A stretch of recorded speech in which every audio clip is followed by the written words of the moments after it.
And what's your vision for this new world that you have? I have a vision of a world where we probably have to see political structure crumble or change rapidly, because I see more that moral and value and ethics start to become, and I'm not saying this will happen now, where moral ethics, protecting and nurturing all life, not just human life, but life itself on the planet of the universe. We can't send nuclear waste into the universe and think it comes unpunished. Like it is. I envision whether it's more global council that will then be local councils, where we will have an override of what's ethical, what's morally. And here I'm not talking about whether it is moral who to love and not to love. It's about, it's immoral to try and judge who people love. It is immoral to think we can take away women's rights. It's immoral not to do something when we see people suffering. We need it. So this council is not like a religious standpoint in what's moral answer to what religion. That's not what I'm talking about.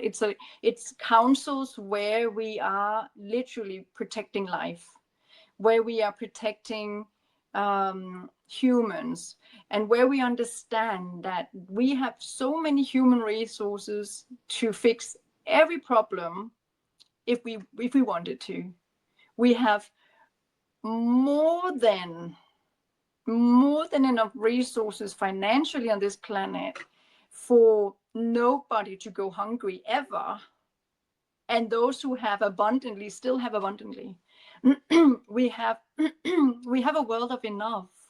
And now I'm talking about what we already have. Now I'm not talking about my vision. I'm actually talking about the fact that we have more than enough already to live in harmony, and for all life to be protected, nurtured, and uplifted, to be not all of us living in the standard. I don't want to take away from those who have built and mastered to build. I don't want to take away the riches from the rich and give to the poor, so the rich has nothing and the poor get wealthy. I'm not talking about that. I'm talking about the fact that we allowing those who are willing to create and then have dynasties and then know how to create, because they create jobs, they create abundance, they create. I love it that they can do that. But we have so much resources, so much money, so much wisdom, so much knowledge already, that the rich can keep their riches and the poor can get on poor and get to a comfortable, nice living. Nobody has to suffer with what we already have. So my vision is that in some decades from now, we will have a different kind of political structure, where we don't talk about whether we are black or white, or we don't talk about whether we are left or right, but we talk about whether we are in tune with human values, with life itself. Because we have become so distant from how magical life creation is.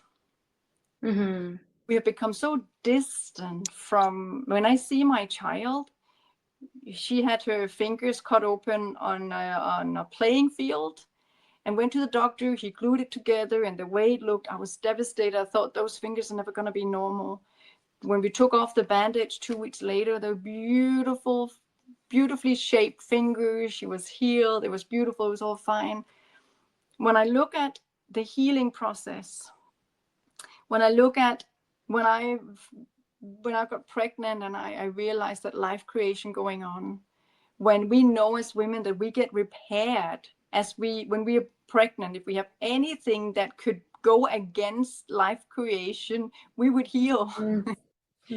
And when I look at going back to that meeting in the boardroom, where I realized that all of them were good-hearted people, each of them suffering their own traumas, each of them doing the best they could, but just had been conditioned by me studying and going into the work field. I jumped my job. I came from my studies, and because of how good I was to see problem solving, I was offered a job that I should have had 20 years experience to go into. And I was sitting in that executive board meeting room at 26. So I had not been, two things. I had not learned how to do so. So I should not have been there. I should have had experience to be allowed to be in that executive room. But I had the privilege of not having been destroyed by 20 years conditioning how to do it. So best practice was not part of my thought process.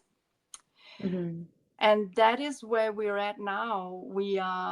If we keep allowing best practice from how it was, we're going to keep destroying ourselves, and we're going to keep destroying our planet. We're going to keep keeping each other down, not because we have bad hearts, but just because we keep going on best practice.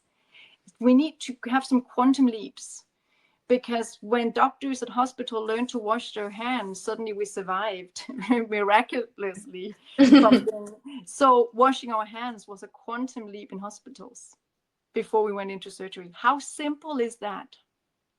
So imagine if we could quantum leap going into schools and saying your thoughts matter, who you are matter, how you choose, how you think, choose, and act matter. More than you hold magic with your thoughts. You hold magic with when you have an intuition saying that's not the right thing to do. Don't shut up, go